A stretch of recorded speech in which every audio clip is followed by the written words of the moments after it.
Come on in. What are we hunting tonight? Why don't you just decloak and have a seat right over there? That's right, right over there. Why? Well, because this is Predator and Prey. Which are you? I'm Chris Hansen.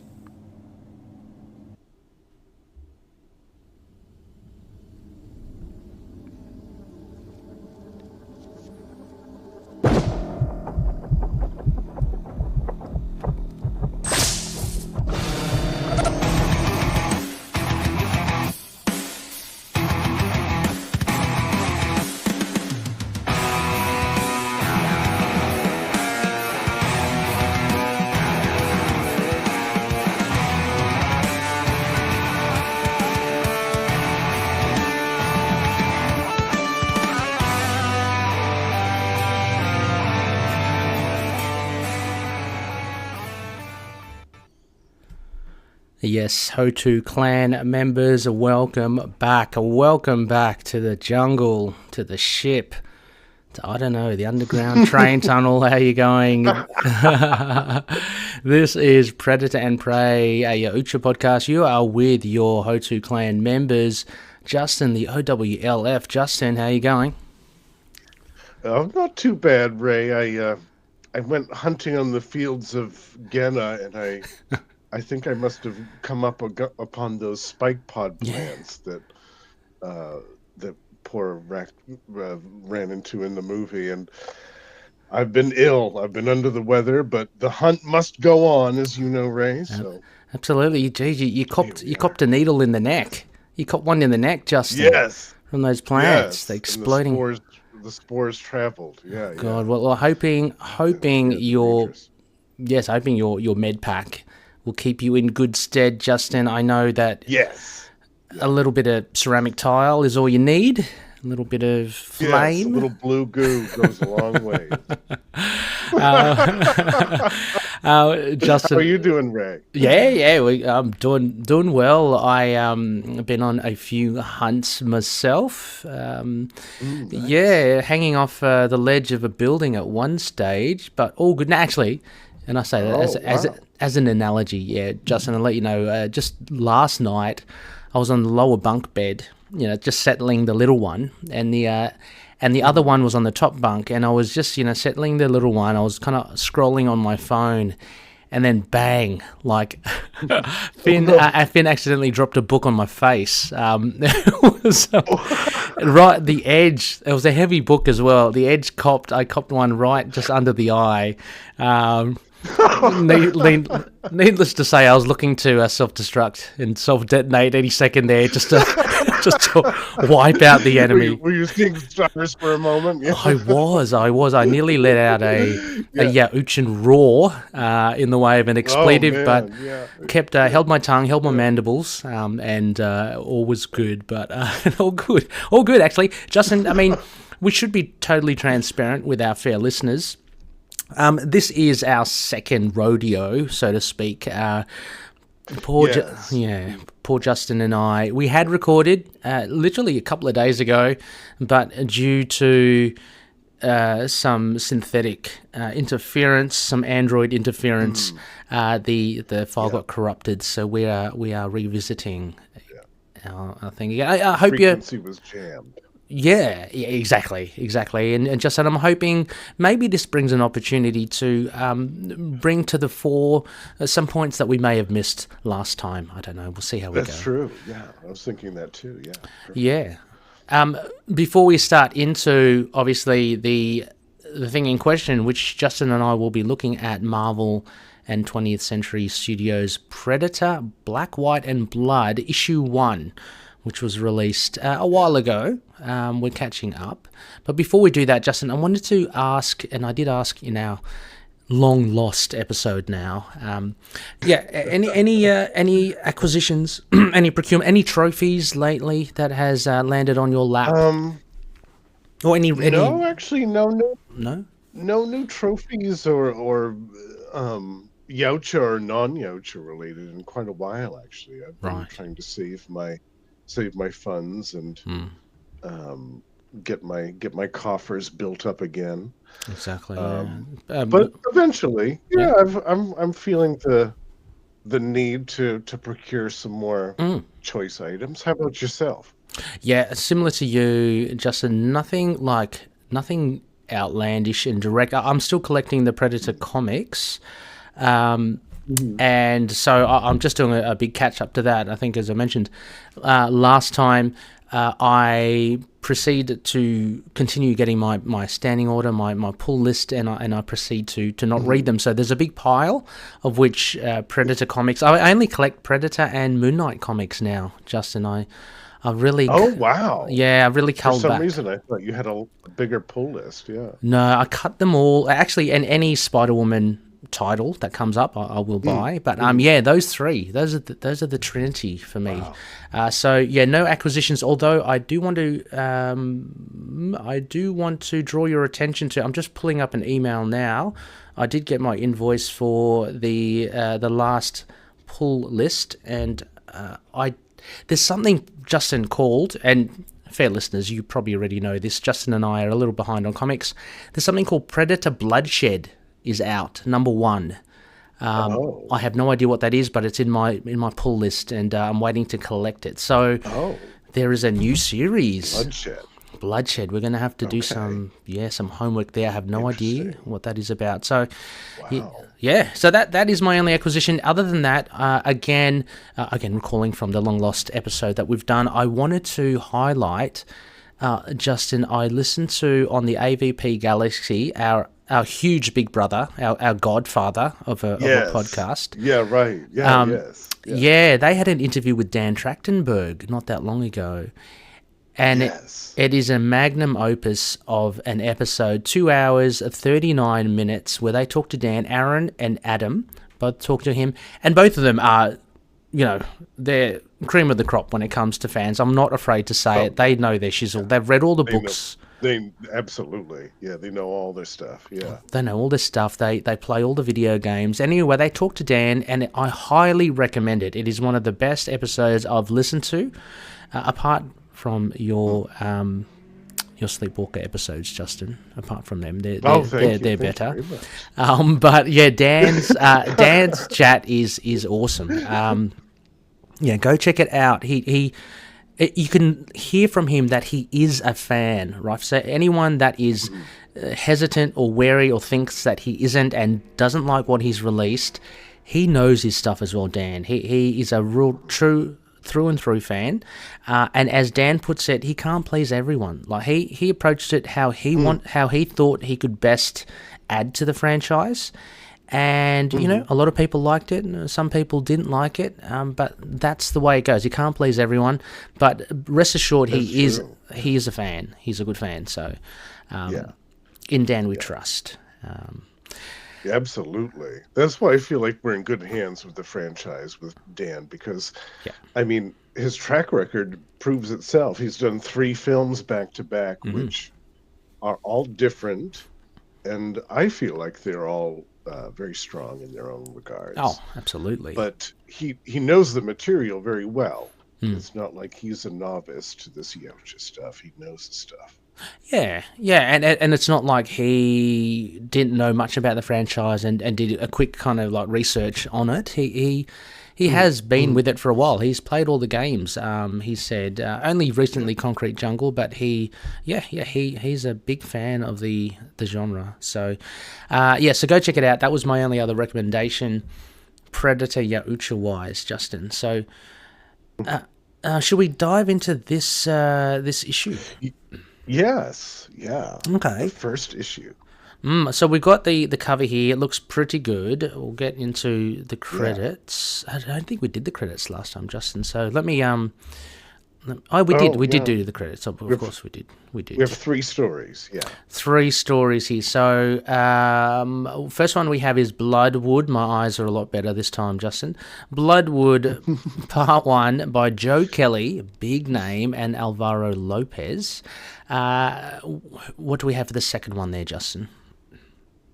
Once and Future by writer Elliot Rahal, with artist Brian Level and color artist Lee Lofridge. Legend of the industry as well. And the third in this anthology is A Place of No Honor, writer Sarah Gailey and artist Fran Galan. So these are the three short stories in this. Justin and I will go through it now. Spoilers, if you haven't read it, go read it. Go read it. What are you doing? Listen, just go read it first and then come back. Yeah. And Justin and I, we're just going to talk through it just casually, like what we liked about it, what was different. So, Justin, I'll let you kick off with the first one because I believe that was what happened last time.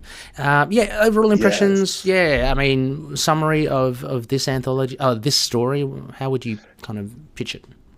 Well, I love this because this takes place in your neck of the woods, right? Yeah. This is in colonial Australia time, and we don't see a lot of HOTU stories there, so that's really cool, and I love that. I love this poster the image that you put up. They did a really great job getting like the little red bullet points and the little tatters around the edges to make it look old and beat up. And the fonts as well that they found were very period specific. So I love that. As soon as I saw that, I was like, "Ooh, this is great! Yeah, this is really cool." And also as well, like the introduction, like we know Black, White, and Blood. This is slightly different because they're introducing green, which is obviously the HOTU blood.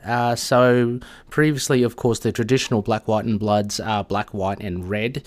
Now we've got a fourth kind of color or tone to deal with, and I like it on this poster because it kind of makes it look aged and and kind of used and worn. Totally agree with you, Justin. I think with the fonts and stuff, for me, like, growing up at school, learning about Australian history, seeing all the kind of propaganda, this is kind of really, really cool. I mean, so I think the artist has taken a little bit of time to include some of the things, like they're like pointing fingers, like clipper ship leaves port this month. All the way that this is framed is pretty, accurate to how they did some propaganda and ads back in the day in Australia. And in Australia, colonial. So this was in the 1800s. Australia was 1788 was when Captain Cook arrived.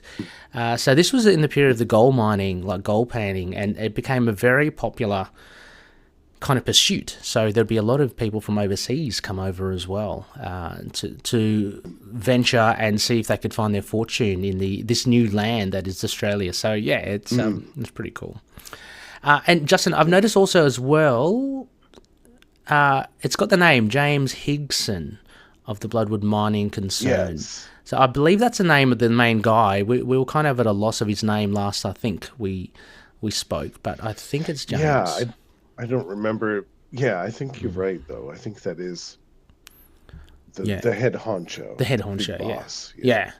And I mean, so generally we get the use of the green here at the moment, and we're looking at the visuals here for those that are following us on video. Use for the grass. We've got the family here. It's set with Millie. She's a young daughter of, obviously, of a small family. Her parents die, and she's kind of forced to make amends, to make her way by kind of going through a red house, Justin. Yeah. And I really like this page, how it showed like the progression over time. Oh yeah, the panels. How you first you have the tents, and then you have the structure of the house being built, and it's really cool how they showed that linear progression. I really like that. I hadn't noticed that at the start, but you're absolutely right. That's great. Yeah, and there's actually a bit here right towards the center where you see the position of the house, and half of it is in its frame form, and the second is it's in its completed form, and below you see it in the total. Really good. Clever. Yeah, very clever indeed. Very clever. We see a glimpse of the predator. There's a shooting star or something, and it lands. And the use of green, I think, is good there because it's synonymous. It's perfect. Synonymous with the HOTU. Yeah. But the art here, Justin, I really enjoy it. I don't know. It's just it's very well, just very well done. I can't really describe it. Yeah. It's not like Jim Lee, or it's not stylized, but this really, It's realistic. really, yeah. This looks like what people in the 1800s would have worn in this area. Like, this was the fashion. Like, they did their research with this. It's great. They did. It's great. Yeah, and just a lot of the Yeah. drapery and stuff. It's just full of detail, which I really do appreciate. And anyway, so Millie, it's really weird. Just in this story, he's got a little bit of Fight Club involved. Millie's having gladiator pit.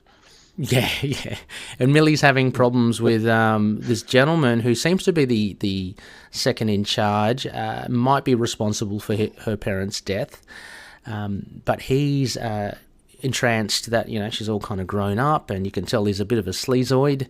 Yeah. But here, Justin, again, this was for me where it kind of veered a little with the use of the green. I get it. You have to introduce the green there because that's what's, you know, largely what this anthology is about. But I found a lot of the choices for the green arbitrary. There was no meaning. Clothing I can understand, that the boxer shorts or the trunks and the vest, sure. But the cage we see in the background is green. The cage, and is it made out of leaves, you know, that sort of thing. Right, yeah, and as we'll see, the chains later on, they look like they're constructs from a Green Lantern ring. It's very strange. My only complaint about this story is just that the use of the greens. I feel like they should have reined that back a little bit. Yeah, there might have been an edict to obviously include green in every page or something, and maybe it was hard to find what can I include it. But look, the artist has included it in the clothing. I think that's fair enough. He's included it in the water jug, I see, which is a little bit weird. Signage, but the cage, it's really strange. Cage and the chains. And the chains as well. Strange, yeah. And the big reveal, Justin, of the chains is that we have the Yocha in chains. Yocha, who is missing an arm. He's all of his weapons and armor have been stripped away, and he's shackled. Yeah, and dressed in suspenders. Yeah, I found that a really, a fun touch. It makes him look almost like comical, but yeah. But yeah, I mean, and this was the only part of the story that I didn't like, was the fact that they pitted these dogs against the Yocha, because I felt like that was unfair and unbalanced. Even a Yocha with no weapons and missing an entire limb, I feel like is still a match for these wild dogs. Yeah, I agree. I mean, I didn't really like that. I mean, I'm a big thing about dog fighting and animal cruelty anyway. So whenever I see that, I'm just like, I would have much rather have seen them like put in a criminal or somebody. Yeah, actually, that would have been that, or a traitor or something, or somebody, some deserter or some thief or something like that. Like, I don't know. I mean, also as well. So I totally get what you mean as well. And if you look at Prey, there is a kind of a reason why the feral predator starts with the snake, then graduates to a coyote and stuff, and it's finding its way, whereas it looks that this predator has already interacted with humans. So, not actually, having said that, it doesn't pick its prey. Like, the humans have pitted these dogs against it, so I guess that's the point of difference as well. But also, barbaric times, Justin, we're just a load of convicts, that's what Australia is, and it's not I think cockfighting was probably around as well, where they just these underground things where animals versus animals, this is, which is, I don't like that as well. But this is very much in that line of let's do it for our entertainment. But I agree with you. Get like a prisoner or get someone, because it would have been more of a fair fight. Yeah. I mean, the art is great here. I commented last time that the use of the layout here, which is a spread, and you see Millie's eyes. With the eyes. Oh, Yeah, really so good. The red eyes as well. See, that's a good use of the red, right? And yeah. Absolutely. And the silhouette where the and predator... with her hair being red as well, and it's just very striking. Yeah, it's very striking, yeah. But again, the green is added, and it just seems like a little bit of an afterthought. That's all. It kind of throws it off a little bit. Yeah, I don't know. It just does. Yeah, look, I'm again, Justin. A disclaimer: I'm no artist, so I can't really speak to it. But like, just looking at this panel as well, like you maybe put a wash of green on the crowd in the background because they've been all shown as grey. Like you can do that, like because it's not really their background. And for me, you can get away more with that than putting it on a specific item like a chain and shackles. So anyway, that's it. And then we are, and then we're left with the final view, and this is part one, Justin. So I'm very happy that we're going to get more Australian content. Me too. But what did you make? Me too. Yeah, what did you make of this? This guy, this massive guy sitting here with this throne of hands. It looks like his chair is made out of disembodied hands. Yeah.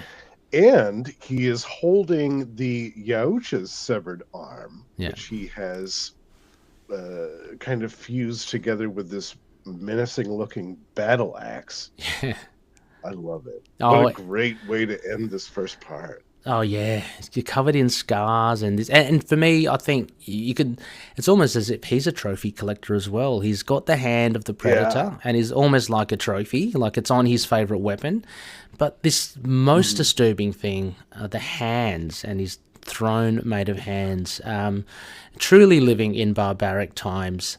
And he's quite big as well. I'm not sure if the predator is a runt like Dex. Or Deck, because he doesn't look as big. Well, he looks as large as this guy. This guy's pretty big. This guy's massive. Yeah, he reminds me of the villain from Popeye, Ludo. A bit of a little bit handlebar mustache. And he's a little bit of him married with the Kingpin as well. Like a very kind of hairy Kingpin. Yeah. But some Wilson Fisk in there. But exciting stuff. I think it was a pretty good way to kick off this series. I mean, this is the first story that you read, and I do love how this one is serialized, Justin. Very much similar to Marvel Comics Presents, that sort of stuff. Very cool. Very cool. Yeah, I missed that, to be honest with you. Me too. I always want MCP to come back. Yeah, me too. Now we have the second one, Justin, the one that you introduced, Once and Future. So this one, Justin, how would you best describe this short story to those who may... This is more of a medieval tale, and it reminded me of that wonderful fan film that we watched last year, the year before last, which was called... Dark Ages. Dark Ages, thank you. Yes, and it brought back good memories of that. But this is a whole other story. It's basically the story of this old man who is recounting his tale when he was younger, of this experience that he had with the Yautja, and how he was the only survivor from this entire party that was wiped out by this messenger from the skies. And what's interesting about this story is that it ties directly into Arthurian legend. Yeah, it's crazy. So I thought it was great. I just love this. And I think that this is definitely my favorite story, but I think that one of the reasons for that is because thematically this story reminds me of those great old EC comics and Tales from the Crypt and Vault of Horror and just all of that great classic horror stuff. It just brought me back to that feeling of reading those. Yeah, definitely the art kind of lends itself to that. And I was just thinking, you mentioned about it having that vibe, Justin, just the premise of the old man, it's kind of got the old classic monkey paw like that storytale, the story where you get the Yes. person on their deathbed or on their talking about a story in their past, and yeah, and it kind of gives that very classic vibe. Also, the art, I think, is very, very much. It's got that underground kind of look to it. It's very fluid. There's a lot of just soft, like edges. Nothing is angular. As you can see in the first page here, like the panels are just kind of ripples, right? And it just kind of and everything is kind of wispy and. But there's also a level of almost hyper detail as well, which is very synonymous with some kind of underground, like a lot of texturing with the line work. Yeah. But yeah, this was great. I thought this was great. I thought the coloring was done a lot better here. There were a little bit more plays with the hues of red and white and black and green. So what you get is, instead of it being a flat, which is a perfectly fine design as well, like in the first story, I love the vibrant greens and the vibrant reds, but this is a little bit more kind of blending into each other, and I think that gives that even more of a detailed, like, underground vibe. But yeah, similar to the first. Subtle, because they show the red with the flames, like from candle flames. It's just like a soft red glow instead of just deep red all the time. And also the green they use more effectively here.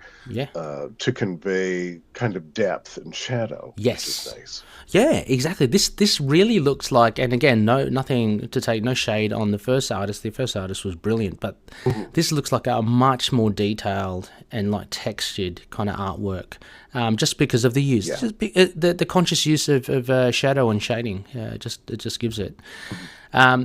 So examples of the color used here, I think, are great because it sticks with the Yaucha. So the artist obviously thought, okay, Brian Level and Luffridge thought, okay, well, Yaucha's got the green blood, so let's give him the POV in green, and the kind of Predator as he's in his invisible in the invisibility cloak. So I thought it was a nice way to use it. Like, it's just that was great. And that middle panel of them on the horses, like they could have easily colored a couple of those bushes green. Yes, yeah. Or some of the sky red or something, just convey sunset. But they left it out, and I feel like that was great. Yep. I like that. It's the way that they use the color sparingly is really, really good. I totally agree. And when we see that body impaled on the tree, instead of it being just this vicious splattering of deep crimson blood, it's more of this subtle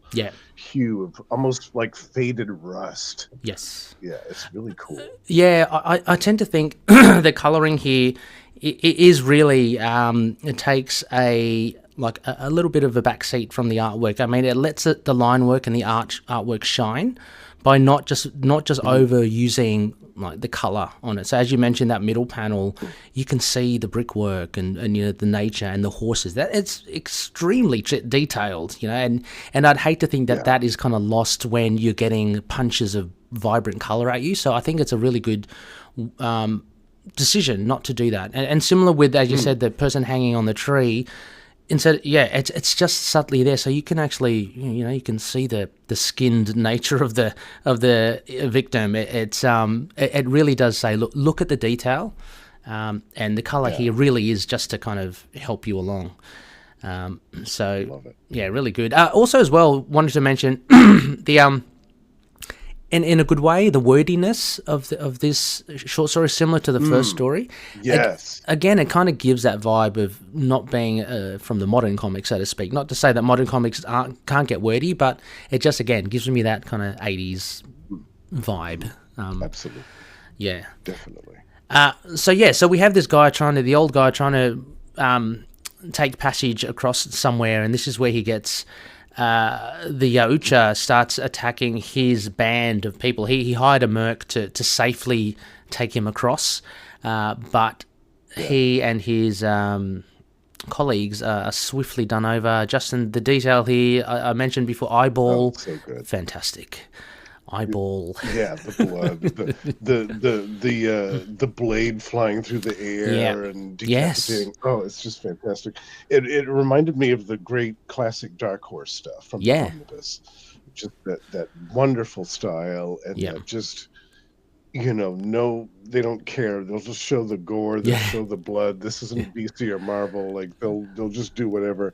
Yeah. I love that Marvel is doing these kind of harder edged gory things. Absolutely. I think it needs to, in order to kind of keep the, there is a conscious, that they must be conscious that the fan base isn't purely just, young teens. A lot of people who grew up with Marvel, are now about our age, Justin. So you have to kind of, you got to give us something. Got to give us something for the adults. Yeah.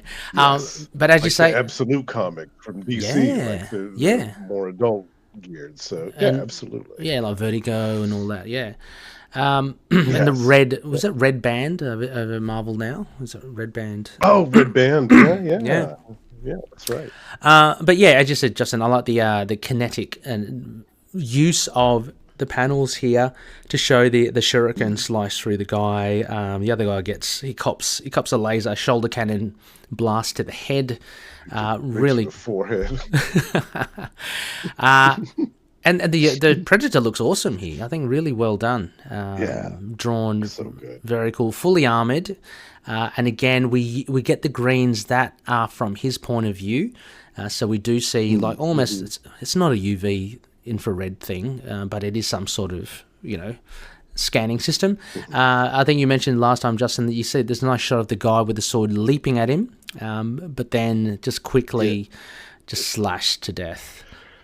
Yeah, the claws undid him very, very quickly after that. Yeah, undid him literally. When you have medieval sword versus Yautja wrist blades, there's not much of a challenge there. Not much of a competition. But then we get towards the end here, and again, I love the artwork.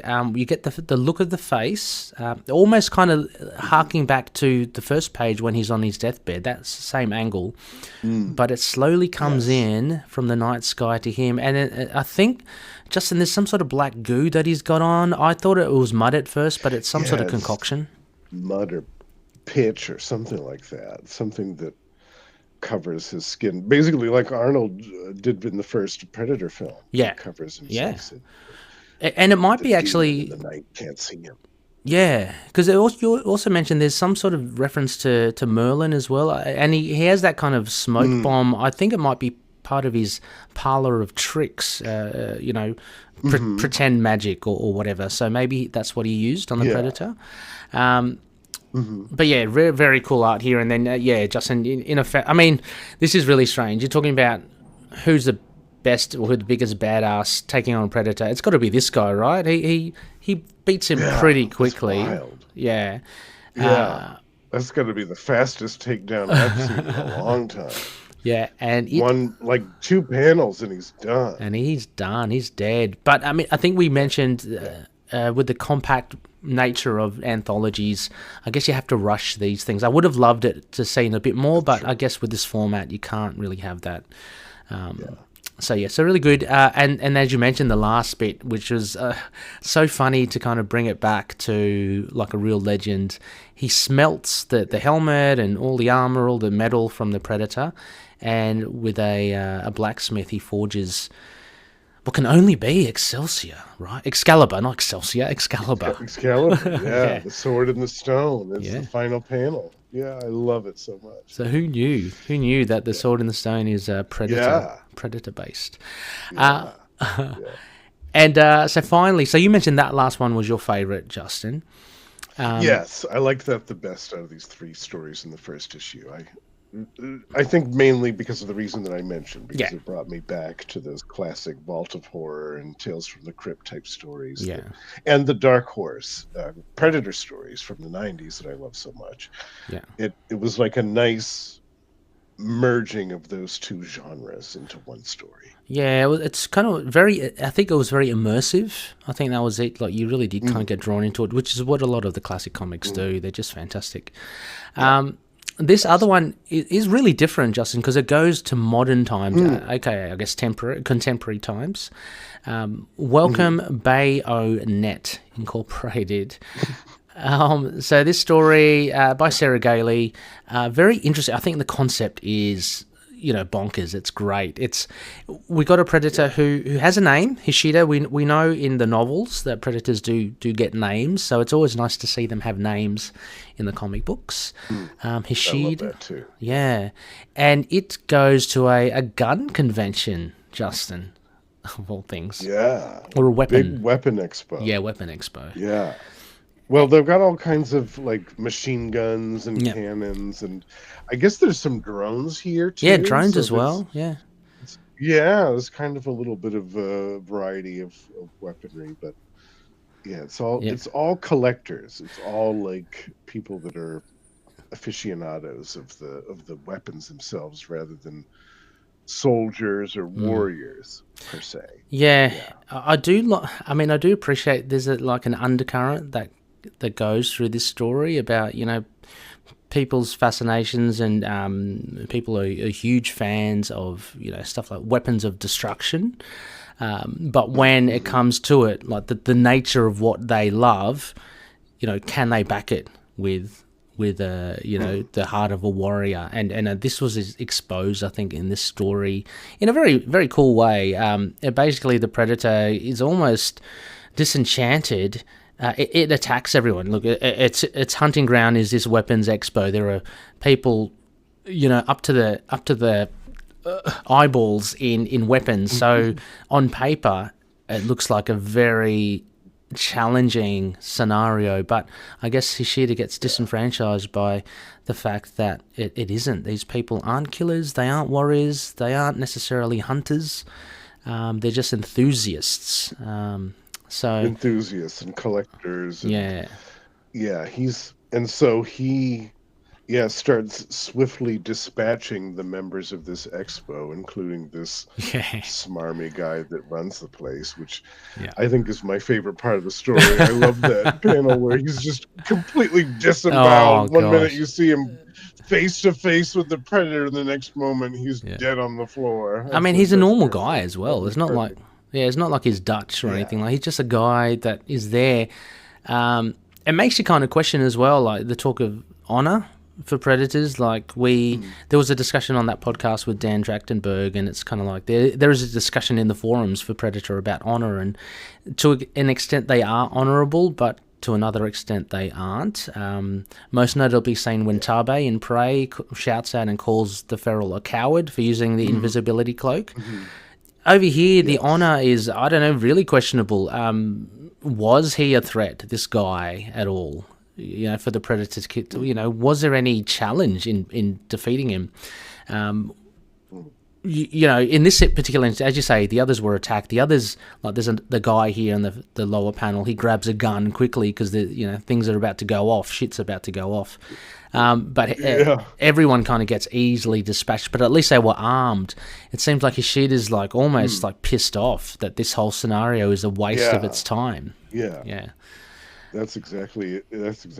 He views all of these people as worthless. They're not even worthy of him taking any trophies. He just kind of summarily dispatches them all. It's kind of like just stepping on an anthill for him. Like, there's no thrill in it at all for him.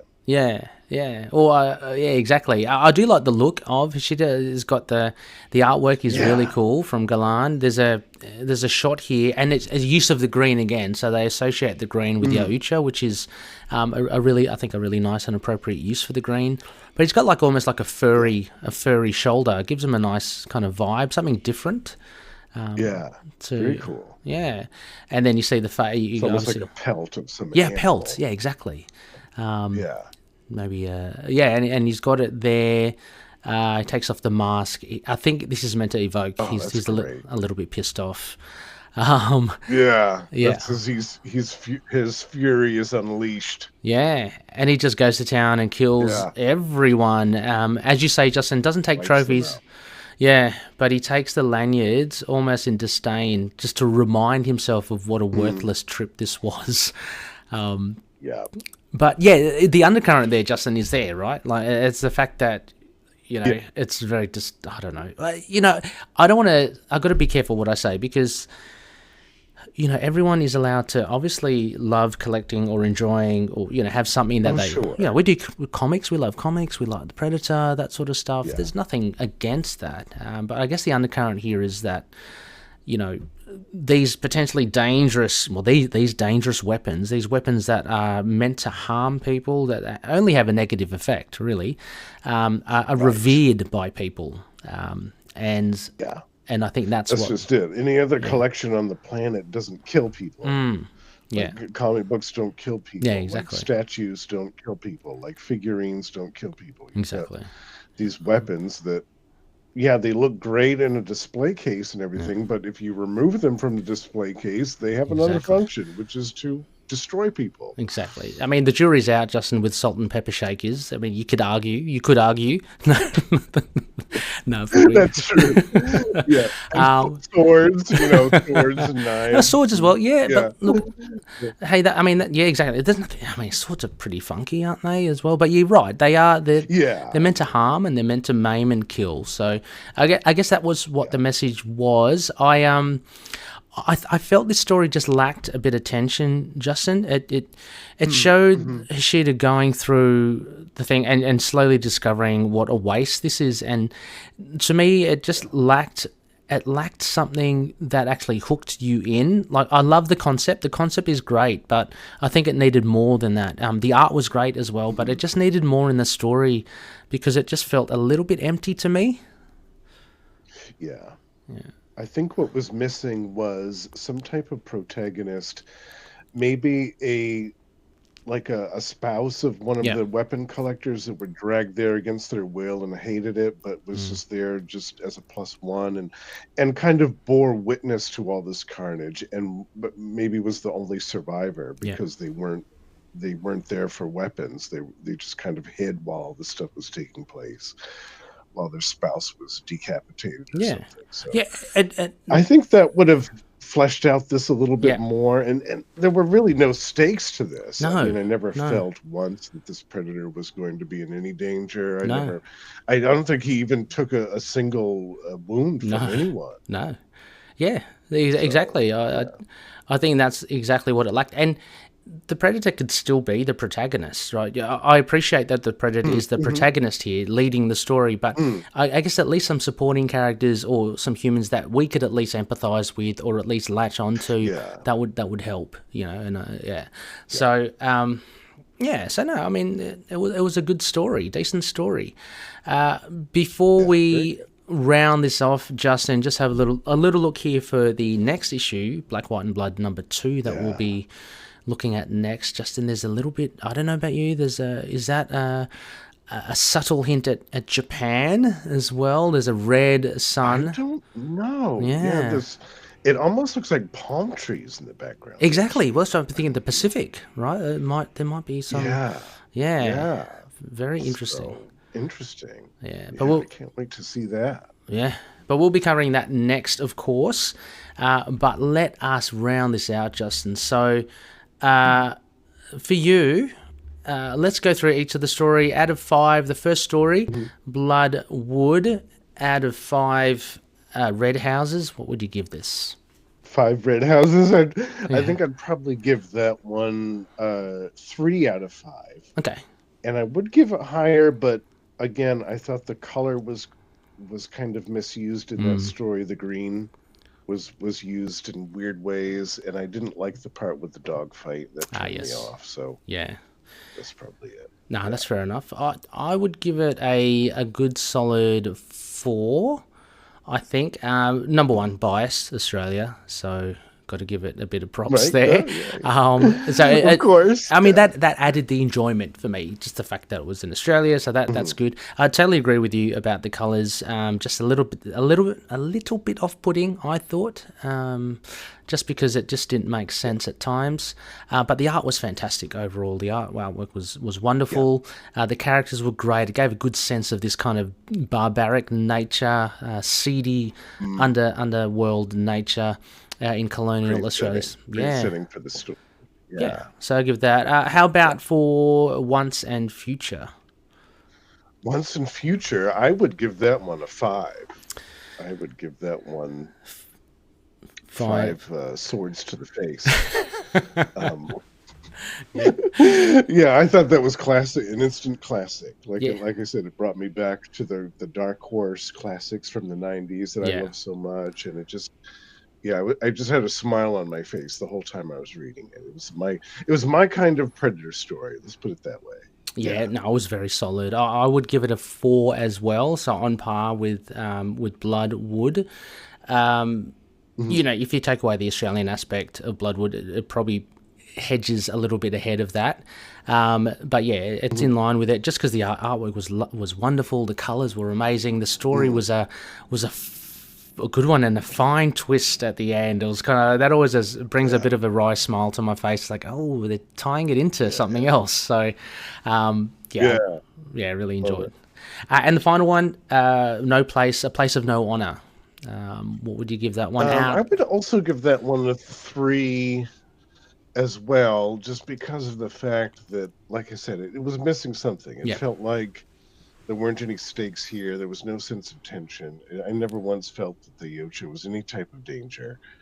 And even the Yautja seemed bored by the end of it. It's like, let's just hurry up and kill these people and be done with it. So there wasn't really any stakes here. I don't know, but it was still good. The art was good. The colors were good. I liked the premise. I liked the concept. I felt like it was just missing a couple of little elements here and there.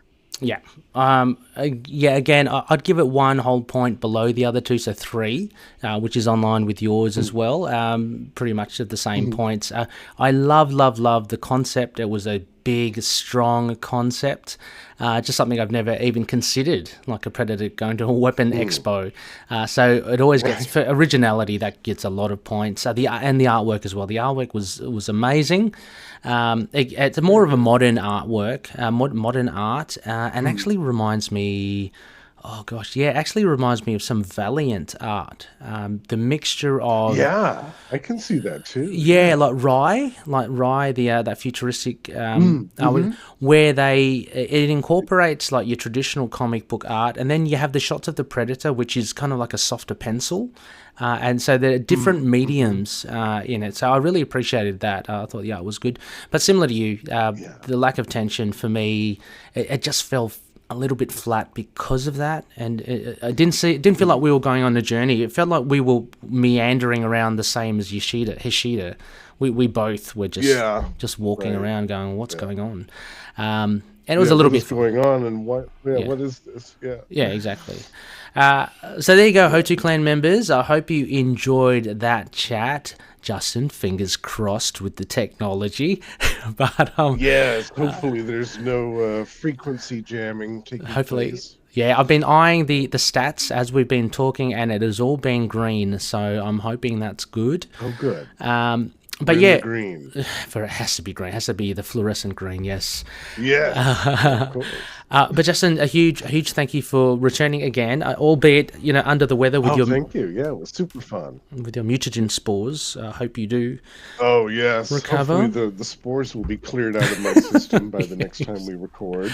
Exactly. I'll have to put some more extra blue goo in there and try to flush it out. But now, always fun to chat with you. HOTU clan members as well. Just a shout out. I forgot to mentioned it before. Our 2 other HOTU clan members are in cryo sleep. We'll thaw them out when they're ready. They've been busy too. They've been on hunts as well, so they're having a well-deserved rest. They are. Yeah. But we definitely will get their opinions on the 2 films at some point. Absolutely. And hopefully some of the new comics too. Yeah, and hopefully in some iteration. But obviously Rasucha and Small Knife, busy as well. So we'll try to net gun them and see if we can get them for you. Yes. Justin, anything you want to give a shout out to before we sign off? I'm starting a new sub-series on the Lost Library of Legends, which is called Luminosity, the Dr. Light podcast, giving the spotlight to the second Dr. Light over at DC, who was a female superhero, kind of shedding some light on Dr. Light, as it were. Nice. Great. any and Capes and Lunatics, we're both on. Oh yes, network, so yes, we have actually some episodes coming up on Capes and Lunatics where Ray and I will be talking with Phil and Will and probably some others about Wonder Man. Yes, and some classic Avengers stuff. Yeah, looking forward to that. Always a fun chat with the gang. Too. It's always good. Yeah.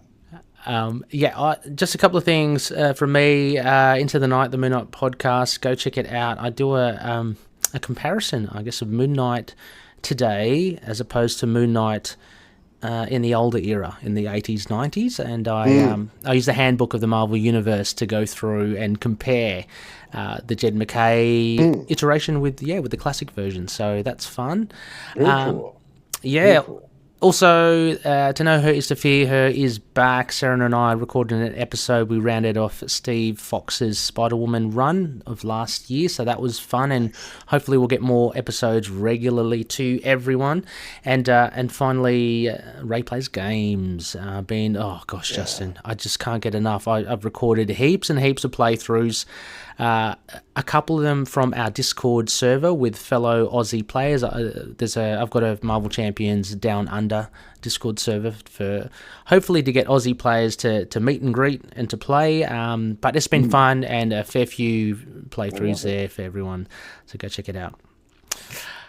Very cool. All right, Mr. OWLF. Back to the slaughterhouse for you. Yes. Yeah. Back to the hunt. I'm going to get some more blue goo. Excellent. And, try to cough some of this slime out. Oh, God. Excellent. If you love sci-fi and horror, then you're not put off by that. That's right. That's it from us, everybody. Thank you so much for listening. And as always, Justin. Yes, remember. Shit happens. Catch you later.